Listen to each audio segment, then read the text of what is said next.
In questo video voglio parlarvi di batteria piccolina abbinata al nuovo potatore della Stihl, l'HTA30. Un potatore nato per chi deve fare tagli in sicurezza in altezza.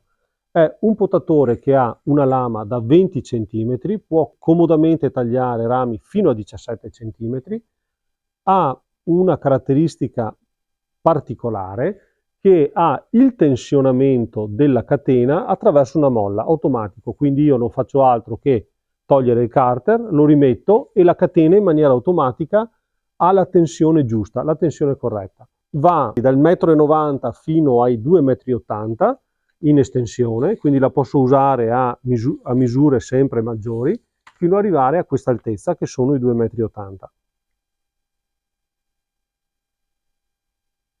La lubrificazione è automatica, quindi andiamo a mettere l'olio nel serbatoio che abbiamo in questo punto e vengono inserite due batterie per il funzionamento che danno la possibilità di lavorare dai 28 fino ai 140 minuti in funzione del diametro di taglio.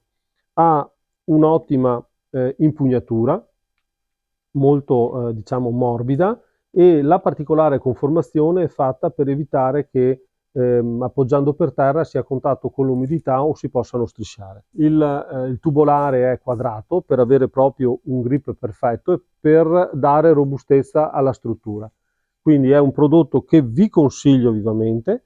Se avete già prodotti della linea AS2, cioè la batteria piccolina, questo va in qualche misura a completare oppure ad aumentare la possibilità di usufruire della stessa gamma di batterie. Quindi, se siete interessati, cliccate nel link in descrizione o passate nel mio negozio, ve lo faccio sentire in mano, sentite i pesi e dopo fate le debite valutazioni deciderete se acquistarlo o meno.